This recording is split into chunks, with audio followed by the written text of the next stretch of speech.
Hey everyone, today I have something a little different.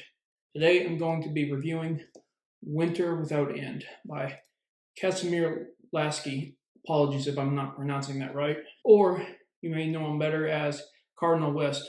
I'll leave a link to his YouTube channel in the description below. As you know, he talks about, his main focus for his YouTube channel is xenofiction. And this is his first book he's come out with. For this review, it will be a full spoilers review. So if you have not read the book, I do highly suggest go ahead and get this book if you can and see what you think. To be upfront with my review, my personal thoughts, this is a really good book. I think that it is a heartbreaking, tragic, and heartfelt story that I really did enjoy. There are some nitpicks here and there about it, but me personally, like I said, I did enjoy this book. I do have my own ideas for a xenofiction book myself, but I have been in a writer's block the past several years, unfortunately, or past few years, and it's been very difficult for me to write anything, especially the ideas that I want to turn into novels. And I have had this xenofiction idea, which I have mentioned. I didn't go into full detail, but I mentioned this to Cardinal West on one of his videos in the comments.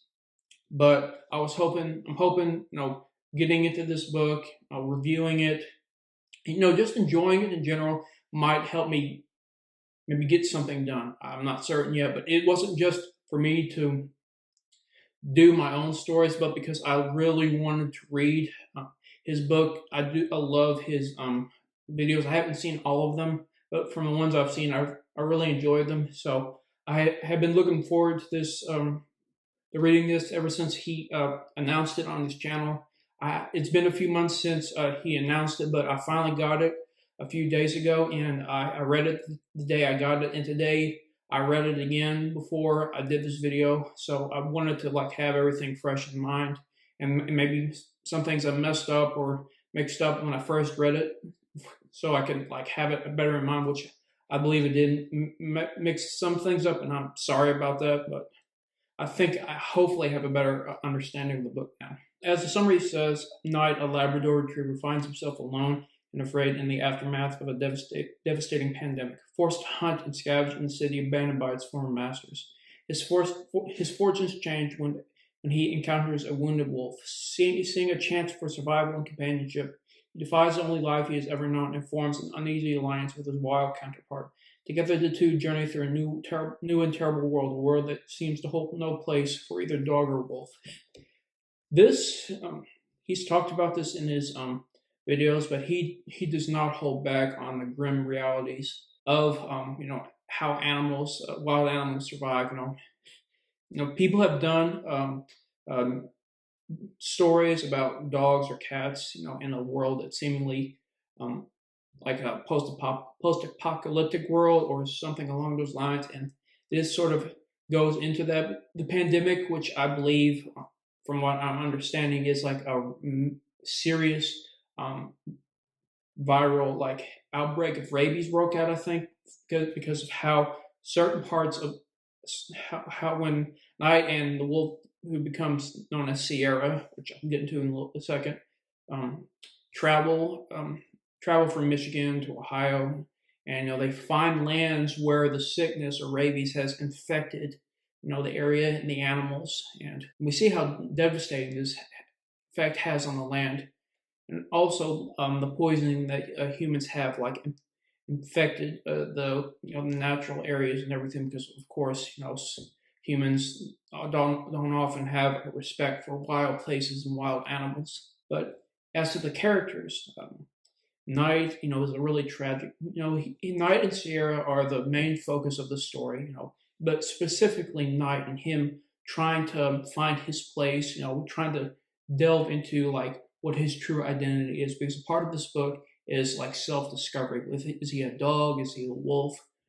Is he either or is he neither? And he goes through that with his journeys with Sierra, and it delves into conflicts of between in one part dogs and wolves, But hold on, I'll get into that. But I will get into that in a minute. But Knight, his struggle with his path, his choices, is a defining part of the story.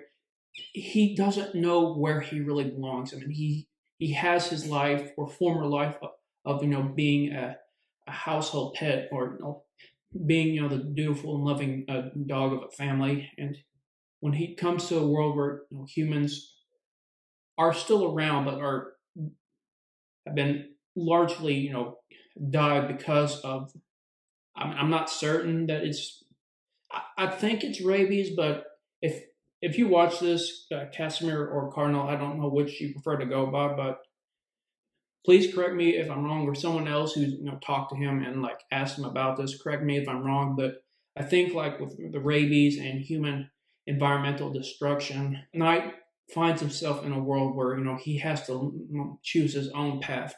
And Sierra tries to help him, albeit at first begrudgingly, because of the conflict between wolves and dogs.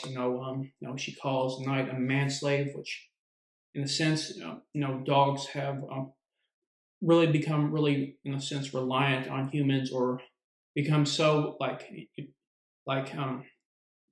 altered by what humans have desired or thought was best in dogs, that they've almost completely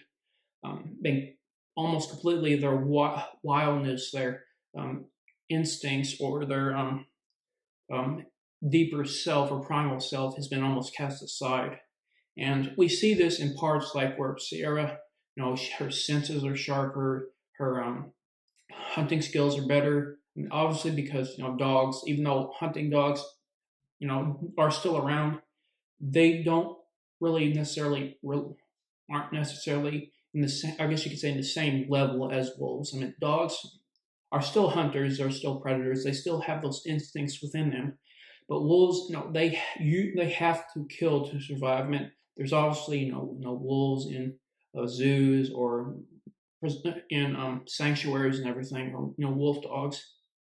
And and there are people who care for them, and there are people who do care for for wolves and these animals, and then they don't have to necessarily live the lives that their wild counterparts do. But wolves generally, they have to hunt, they have to kill to survive, for themselves and their packs. They have to be at their peak as best they can to survive and to ensure the survival of those they care for. And with Sierra and Knight, they build this connection. Sierra, she's injured because assholes shot her. A tragic part of Sierra's story is that with unfortunately, wolves for the past 1,000 years at least, wolves have been hated and hunted by humans on such a massive level that they were nearly wiped out, or were seemingly wiped out, or every area that they populated. Wolves were one of the most widespread carnivores and predators, in the world. They're intelligent, they're adaptable. But Sierra's story of tragedy, with her perspective on humans, her history with humans, is understandable. She hates and fears humans because of what humans have done to her and her species. And try to imagine like your species is being hunted and killed off by a group of beings who hate you just because of what you are. I mean, whether or not certain individuals of your species did something or not, all of you are being hunted and killed off in horrific ways: poisoning, shot, trapped, whatever you can imagine. It's happening to you, and this is the reality of wolves. And with dogs, Sierra tells a story of what happened between wolves and dogs. The original story of how dogs came into being, I kind of thought maybe it was a little shorter than I expected. But the first dogs that came into being, like them going against or leaving their heritage, their wild home and their wild kin, to be at human side. I mean, for humans, what we have done to wolves and dogs so much, like yes, there are people who love and respect both wolves and dogs, and that's good. I mean, to my understanding, or the way I see it, the human race, our species, humanity, I don't think, or it's largely possible that we would not have survived up till this point if we did not have the companionship, the protection, and the love of wolves and eventual dogs. I mean, they protected us, and taught us how to hunt and live more effectively as a family, because wolves, dogs, canids are some of the best hunters on the planet. Them being able to bring down prey the way they do, and them being so fiercely protective and loyal to us, really speaks to the I guess you could say, the code of honor that these animals have. And whether that's true or not, we as humanity owe a great debt to wolves, to dogs, to the animals that helped us live and survive better. As with Sierra, her pack, her original pack, her mate, and her pups were slaughtered by humans, and that pain and rage just drives her perspective of humans. I mean, I know humans, like, there's the whole thing with wolves. I know she and her mate, like, killed livestock and everything. And I know the whole thing about humans needing to protect their livelihood. But with wild animals, wolves, coyotes, or whatever, when they go after, like, to my understanding, when they go after livestock, that's usually because it states in this book that they had really no other choice. Sierra and her mate, their options for wild prey were scarce. I meant, they had to, survive with they had to feed each other, because with Sierra and Knight, they had to kill constantly. They killed small game constantly to survive, to keep going south. And for pups to be able to provide for her family, her pups and her mate, they had to kill larger animals to sustain themselves. And we see that this is ingrained in the story, because Sierra challenges Knight to cast aside his him being a dog, that he needs to embrace the wolf within him to be able for both of them to survive, for her to heal, and for him just to live.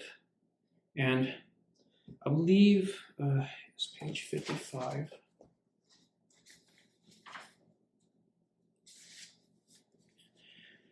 On page 55, Sierra says, "If you want the wolf in you to live," she told him, her golden eyes cutting through the cold of winter, "you have to let the dog die." Which kind of reminds me of a certain scene from a certain TV show. Kill the boy and let the man be born.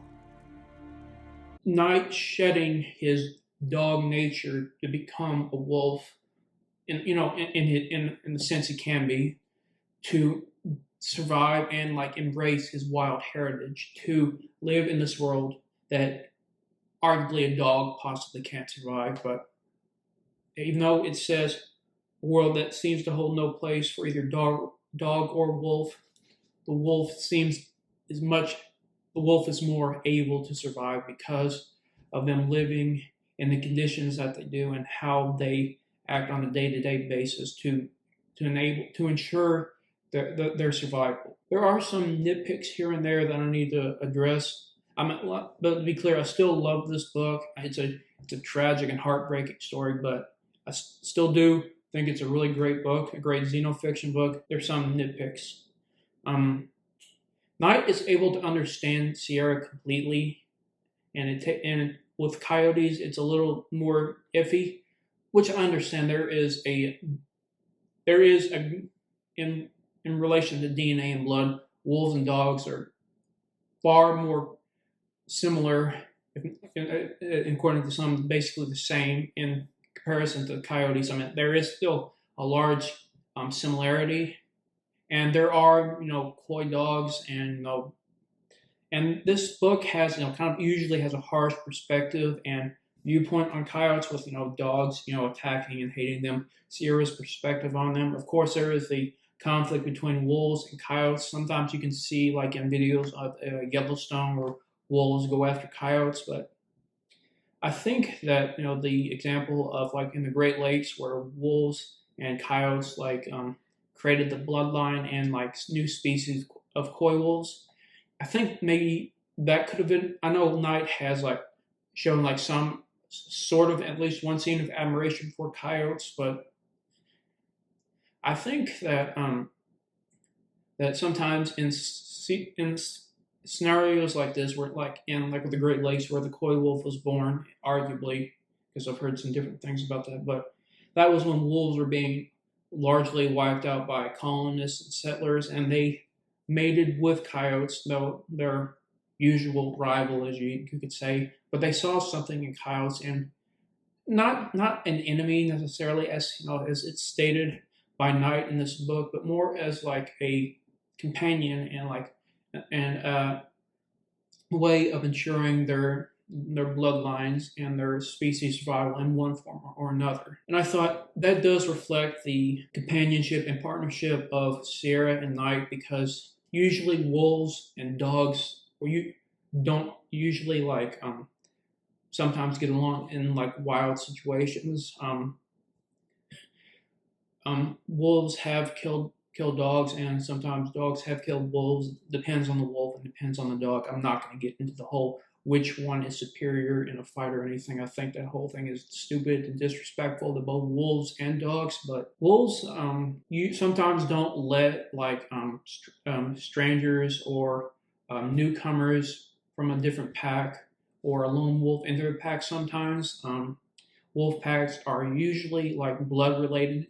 It's the whole the usual dominant or leading wolves are usually the parents or grandparents, and the others are their children or grandchildren. But with dogs, in some ways, they still have some of those conflicts with each other, like outsiders or something like that. But sometimes wolves and dogs can't obviously get along, and it happens in this book. The love blossoms between dogs and wolves, but there is the connection of canids that is a sense of understanding connection. Like I think that these animals have like some kind of understanding, but with wolves, as some people have said, they see dogs as a threat or rivals or sometimes prey. It depends, but sometimes there are those connections that happen, and coyotes get like a hard deal in this book. And I know there's a whole hate for coyotes. I mean, I love coyotes as well. I love wolves. I love dogs. I love coyotes. I love animals in general. I think like obviously dogs, wolves, coyotes, canids, are really deserving of respect and compassion, especially when these animals are being mistreated and killed in the way they are by us. And I sometimes think we don't realize like how truly incredible these animals are, because all the things that we've done to them, they are still around. They're still surviving. They're doing what they can to survive and thrive. And dogs, they're still loyal to us even after all these years, after all the shit we've done to them. And with wolves, they're still surviving. They're working. They're trying to live and thrive, and trying to come back from the near extinct, from the slaughter we did onto them. And coyotes, we still kill them a lot, but they're still managing to survive. They're still managing to survive. They're still managing to live their lives in spite of what we do to them and all this crap we do to them. And this is also evident with the coy wolf, which I mentioned earlier. I get like the whole like rivalry between wolves and dogs in regards to coyotes. I mean, this is from this perspective of dogs and wolves on coyotes, but I do think there are some bits in here that are respectful to coyotes in ways, because Knight mentions that there's something admirable about them, and how he sees some connections between Sierra and coyotes, between wolves and coyotes. But that's just one part that I was like, sad to see, but I understood why it was done that way. As to another part, there were some things that I was kind of uncertain about or surprised by, like in like regards to like it said in here that Sierra at one point was like about roughly the same size as a German Shepherd, and I know some German Shepherds get big, but she's like a Timberwolf. I mean, if like like if it was mentioned like maybe she was small for her species, like there's some areas in the world where wolves are smaller because of like their conditions and everything. It's with Timberwolves like in like colder climates and everything where they get much larger, and I was kind of surprised that it was said she was roughly the size of a German Shepherd. I mean, and how a German Shepherd or Dutch, I mean, unless he was like a King Shepherd, which those dogs do get really big. It depends on the dog and the wolf because certain individual dogs from certain breeds, like maybe the Great Dane or Irish Wolfhound or Saint Bernard, get really big. I mean, they're still large dogs themselves, but sometimes I think people are really surprised by how big Timberwolves can be. I mean, they usually think they're maybe about the husky size. Like you see, like them compared to like the size of Timberwolves or wolf dogs, and people are really shocked by how big they are. But that's just one nitpick. I mean, I mentioned the whole cover thing about how her size compared to Night. I mean, the art is really good. The cover is really beautiful. But that's just like a nitpick here. I mean, and there's also like the mentioned thing about like what wolves are capable of when hunting, and how it mentioned like a whole pack is usually needed to bring down like say a large stag or something, which wolves are obviously pack animals. Though I know this is probably unknown, but with wolves, like there have been like observations and recordings, or at least one of lone wolves or pairs of wolves taking down animals as large as moose, muskox, and bison. And the reason I think that is more because with wolves when they hunt together, it's because wolves aren't stupid. They know the better chance of hunting and killing a prey is when they work together. I mean, yes, they do, as I said, mention they'll hunt large animals by themselves or in pairs, but that's usually because when they are in like desperate need, like they really have no other choice. Wolves do hunt large game, as I said, like that, but it's preferred for them to do it as a pack because it's safer that way, and it better ensures. And though there's some issues I've heard about that, but usually it's safer and smarter for them to hunt as a pack because them working together is able to bring down animals like moose and muskox and bison in such a way together more safely.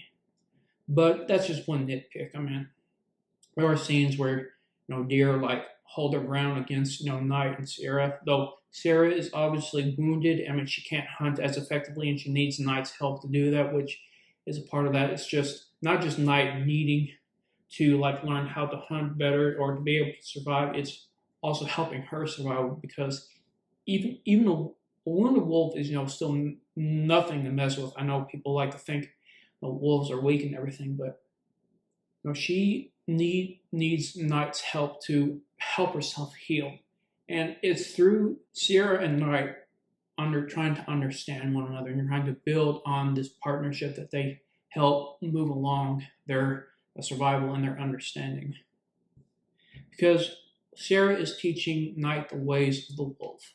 I mean, it's as it's told by Sierra, in which Night is shocked by the whole origin of the divide between wolves and dogs. Dogs seem to have lost or don't know their heritage in this story. I meant they're like the like Night not obviously not being with his mother long is is the reason why he doesn't know the story, though it's possible his mother didn't know either. I mean, the way humans have like bred and treated dogs and how they use them for certain ends, how we breed and how we train dogs to do certain things. Like it's possible in the dog and wolf world that dogs would maybe lose their understanding of their heritage and their wild ways because, as mentioned, Sierra, even though she's wounded, parts of her nature, her physiology and her understanding of the world are much more keen. Her senses are better. There's a whole argument of whether a wolf's senses are better or not than, like, say, hunting dogs, but her senses are better. Her hunting skills are better. Even though there's a considerable difference between dogs and wolves in terms to their bite force, but some, and like I've heard anything from like 1,200 pounds to 1,500 pounds of a large timber wolf's bite force. But I'm not going to get into that. That's too many ugly arguments about that. But her knowledge, her expertise, her experience, and her upbringing is helping Knight to ensure their survival and their understanding, because it's not just Sierra like putting down. It's not Sierra just putting down Knight for his, the way how dogs live. It's her coming to understand him and appreciate him. She was ready to, even though Knight beat her at the beginning, even though it wasn't really a fight. She said she was willing to kill him just for a rabbit. But as their bond and their journey continues, love forms. They mate, and they really build a connection with one another. It's really touching to see like how far they've come from the beginning of where they met. It's to see this bond like grow and flourish is just really heartwarming to see, like how these two seemingly very opposing sides or polar opposites really come together, even though, as it's mentioned, they're not totally different. The whole dog forgetting their heritage and not being up to par as a wolf, but them with not coming to terms with the world he lives in, and like coming to learn the ways of the wolf and coming to connect with her is really special, and seeing how that bond forms. There are a couple of things I thought were kind of curious of it. There's the whole thing of like no names being in like wolf culture. It's kind of curious to say that was mostly a human thing, like instilled on dogs. Like the whole reason that dogs acknowledge and accept names is because of human influence, but wolves, they don't have that. I don't know. I was kind of uncertain about that. I get why maybe the wolves see themselves as like maybe a part of a larger whole. Like the whole, I guess you could say pack mentality thing, or like them maybe not needing names, like them embracing, them being part of the wild, and not like the whole, like, Sierra is like perplexed by the whole name thing at night. They'll give Sierra, her name to, as a means of respect, and like, and also eventually, explaining, his appreciation and love for her, which, eventually becomes love. But it was kind of just, surprising that, that was done that way. I think maybe, like there's another book that I'll eventually do a review on, another xenofiction book that I really, really love and enjoy for people to get and read, because it's another really good book. But seeing this like no name thing in wolves, I don't know, was just kind of shocking, I guess. But it's just humans' reaction to in this world, at least in this reality of how wolves see themselves. And there's also like this arguable divide between what wolves and dogs really view as the utmost epitome, or the true what they most value in their lives. Like in this, dogs value duty, like protecting the home, protecting the family, like being loyal to the human, like that. The dogs, loyal animals. They, when their trust and respect is earned, like like any animal, they are fiercely protective and defensive, and caring towards humans. The Dutch's pack like still follows like the whole service thing. Dutch's pack follows this service thing. The whole police duty thing, which is instilled in them. But he mentions it's not just them like following like police procedure. It's like he says it's like a core part of a dog's nature, that the dogs have a duty to protect and be loyal to their pack or the family, or in this case, the human. It's what he says. What dogs have done, as long as dogs have been alive, being there by the human side and being ready to, as he says, serve or protect them, and that's just what dogs do. He says it's just what they're meant to do. Though with wolves, to my understanding, like what they value most is freedom, being wild, being themselves, not being held back by constraints or rules, not being in a cage, as she calls the home at night lived in. Wolves are meant to be are wild animals. They're meant to be free. They're meant to run, to hunt. Not to be held back by constraints, specifically human constraints, which is why she called Night a man's life. She sees dogs as being controlled and forced into servitude by humans, and they have, as she says, like betraying their wild heritage. And with wolves, the ones who remain in the wild are the true wolves, or in the sense like they are the true canids, in the sense of they're proud, they're free, they do what they need to do. They do as their instincts tell them to do. They follow their nature, and they do not answer to anyone. And we see this divide within, specifically Night, with him trying to find himself. Like, this is a book of also self-discovery, as I said, specifically for Night, because he's trying to find himself. Like, is he a dog? Is he a wolf? As I mentioned earlier, it's him trying to realize what and who he truly is.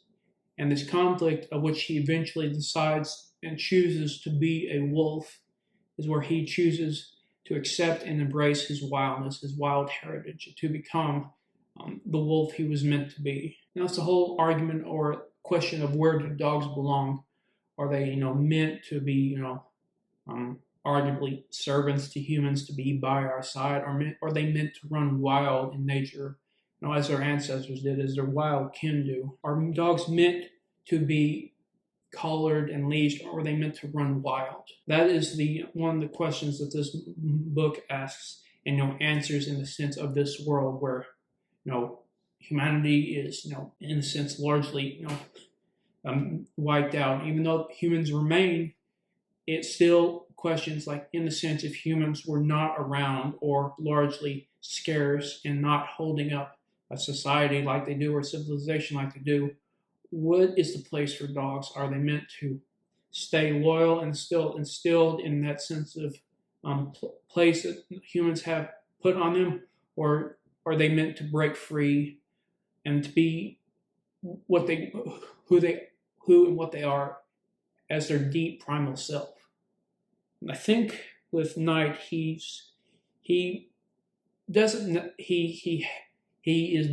hates what he originally was. I mean, he arguably, still loved his family. It's just he sees that in the place that the world is in, he was meant to break free and to run wild. And I think as humans, what we have done to dogs, and what we still do to dogs, in the sense of not respecting them, not caring for them, and not acknowledging that while they are domesticated, they're still animals, and they still have individuality. Even though they don't think or feel, as some say, on the same level as humans, they're not mindless, they're not heartless. They think and they feel in their own way, and they have their instincts that is a part of them for a reason. And I think we don't all often or sometimes acknowledge or respect this, and we don't really give dogs the appreciation and love and respect they deserve.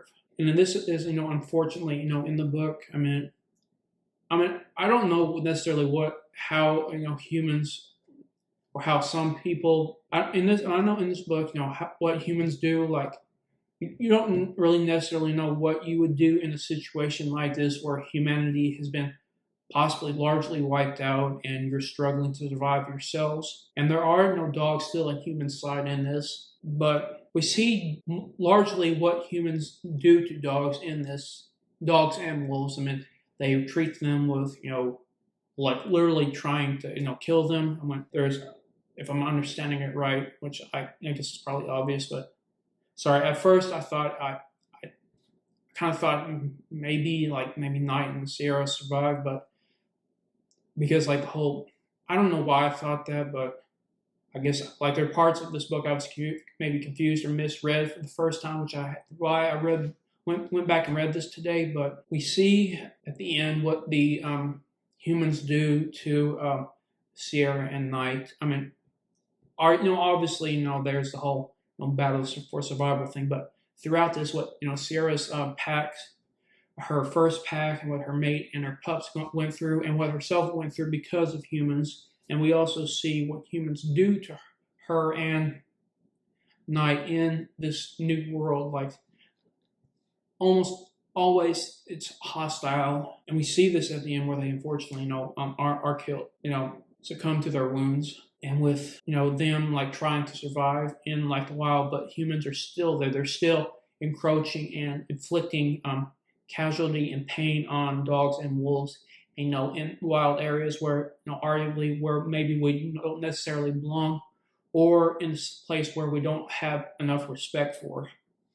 And while there is the one scene where the one man shows compassion and love and respect for both Knight and Sierra, while it's only the main scene in this book where a human shows respect and compassion for canids, which does reflect how some of humanity like shows and like acts in respect and compassion for these incredible animals, though we still see how humans still largely treat them in regards to the tragic ending of this book. I mean, it's really heartbreaking.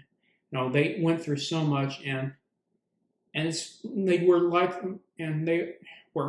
likely eventually going to start a pack themselves, but we see that unfortunately that what humans do sometimes inflicts casualty and devastation on the other inhabitants of this world, including those who we should have the utmost respect and love for. I think in some form or fashion we've all done this in no way. I mean, I've made mistakes with dogs before, and it eats at me. It like speaks to what the deeper reality and harsh nature of survival. I mean, Sierra and Knight weren't evil for what they did.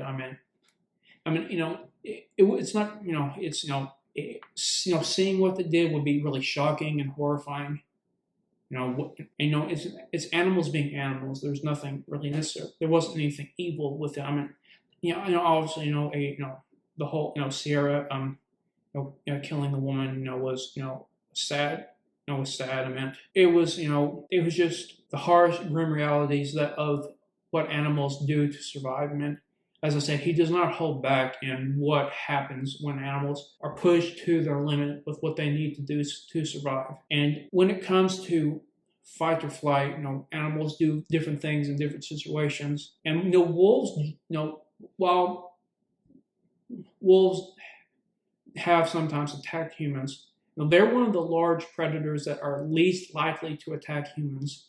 And when it comes to like a situation where a wolf attacks someone, it's usually often because the wolf is extremely desperate or injured, or unfortunately, as happens, rabid, or in defense.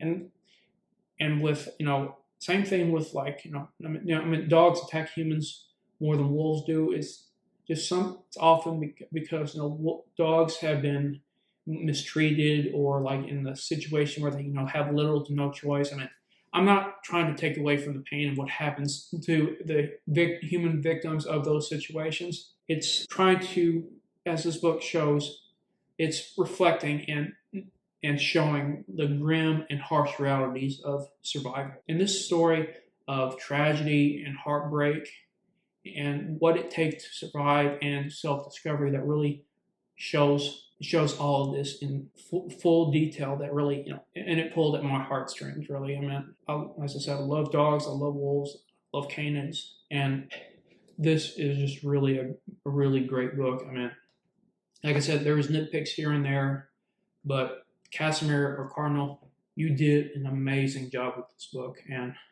I can't stress enough how badly people should read this. I hope you like this video. Make sure to like, comment, and subscribe. I will be trying to get more videos out, when I can. I'm still largely doing, movie reviews, but as with this video, I'd want to, do more videos with books and television, other things, eventually. It's just right now with this, I just really wanted to do a review on this. And once again, I hope you liked this video. Thank you for watching.